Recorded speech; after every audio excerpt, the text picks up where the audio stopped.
Assalamualaikum warahmatullahi wabarakatuh.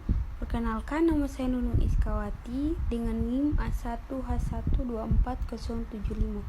Saya dari kelompok 3 akan memaparkan materi mengenai hakikat manusia.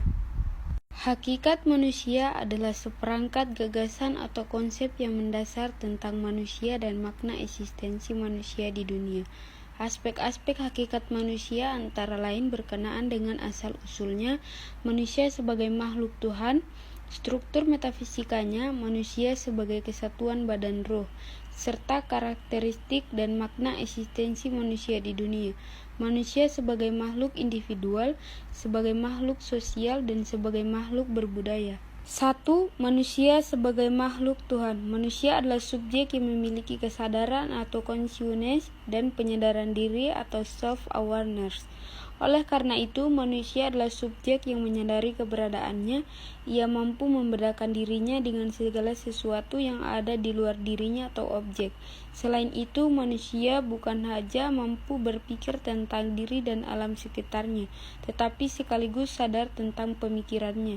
Namun, sekalipun manusia menyadari perbedaannya dengan alam, bahwa dalam konteks keseluruhan alam, manusia merupakan bagian daripadanya. Oleh sebab itu, selain mempertanyakan asal-usulnya, alam semesta tempat ia berada, manusia pun mempertanyakan asal-usul keberadaan dirinya. Terdapat dua pandangan filsafat tentang asal-usul alam semesta. Yang pertama, evolusionalisme. Menurut evolusionalisme, alam semesta menjadi ada bukan karena diciptakan oleh sang pencipta atau prima causa, melainkan ada dengan sendirinya. Alam semesta berkembang dari alam itu sendiri sebagai hasil evolusi. Yang kedua, kreasionalisme. Menurut kreasionalisme, menyatakan bahwa adanya alam semesta adalah sebagai hasil ciptaan suatu creative cause atau personality yang kita sebut sebagai Tuhan yang Maha Esa. 2. Manusia sebagai kesatuan badan roh. Para filsuf berpendapat yang berkenaan dengan struktur metafisika manusia. Terdapat 4 paham mengenai jawaban atas permasalahan tersebut, yaitu materialisme, idealisme, dualisme, dan paham mengatakan bahwa manusia adalah kesatuan badan roh. 1. Materialisme. Gagasan para penganut materialisme seperti Julien de la Mettrie dan Ludwig Beck bertolak belakang dari realitas sebagaimana dapat diketahui melalui pengalaman diri atau observasi. 2. Idealisme. Bertolak belakang dengan pandangan materialisme. Penganut idealisme ini menganggap bahwa esensi manusia adalah jiwanya atau spiritnya atau rohaninya. 3. Dualisme. Manusia terdiri atas dua substansi yang berbeda antara badan dan jiwa, maka antara keduanya tidak dapat hubungan saling mempengaruhi. Namun demikian, seperti peristiwa kejiwaan selalu paralel dengan peristiwa badania atau sebaliknya. Sebagai kesatuan badan rohani, manusia hidup dalam ruangan dan waktu, sadar akan diri dan lingkungannya, mempunyai berbagai kebutuhan, insting, nafsu, serta mempunyai tujuan. Selain itu, manusia mempunyai potensi untuk beriman dan bertakwa kepada Tuhan yang Maha Esa dan potensi untuk berbuat baik, potensi untuk mampu berpikir cipta, potensi berperasaan rasa, potensi berkehendak karsa, dan memiliki potensi untuk berkarya. Adapun dalam esensinya, manusia memiliki aspek individualitas, sosialitas, moralitas, kebudayaan, dan keberagaman. Implikasinya, maka manusia itu berinteraksi atau berkomunikasi, memiliki historisitas dan dinamika. 3. Manusia sebagai makhluk individu. Sebagai individu, manusia adalah gangguan dapat dibagi antara aspek badani dan rohani. Setiap manusia mempunyai perbedaan sehingga bersifat unik. Perbedaan ini baik berkenaan dengan postur tubuhnya, kemampuan berpikirnya, minat dan bakatnya, dunianya, serta cita-citanya.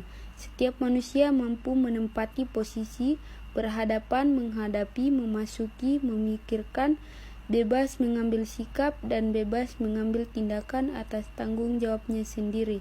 Oleh karena itu, manusia adalah subjek dan tidak boleh dipandang sebagai objek. Berkenaan dengan hal ini, Theo Huygheberts menyatakan bahwa manusia mempunyai kesendirian yang ditunjukkan dengan kata pribadi. 4. Manusia sebagai makhluk sosial. Dalam hidup bersama dengan sesamanya atau bermasyarakat, setiap individu menempati kedudukan atau status tertentu. Di samping itu, setiap individu mempunyai dunia dan tujuannya masing-masing. Mereka juga mempunyai dunia bersama dan tujuan hidup bersama dengan sesamanya. Selain adanya kesadaran diri, terdapat pula kesadaran sosial pada manusia. Melalui hidup dengan sesamanya, manusia akan dapat mengukuhkan eksistensinya.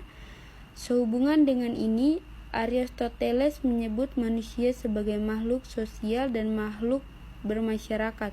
Setiap manusia adalah pribadi atau individu dan adanya hubungan pengaruh timbal balik antara individu dengan sesamanya, maka idealnya situasi hubungan antara individu dengan sesamanya itu tidak merupakan hubungan antara subjek dan objek, melainkan subjek dengan subjek.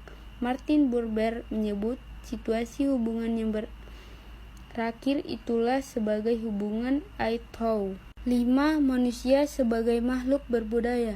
Manusia memiliki inisiatif dan kreatif dalam menciptakan kebudayaan, hidup berbudaya dan membudaya.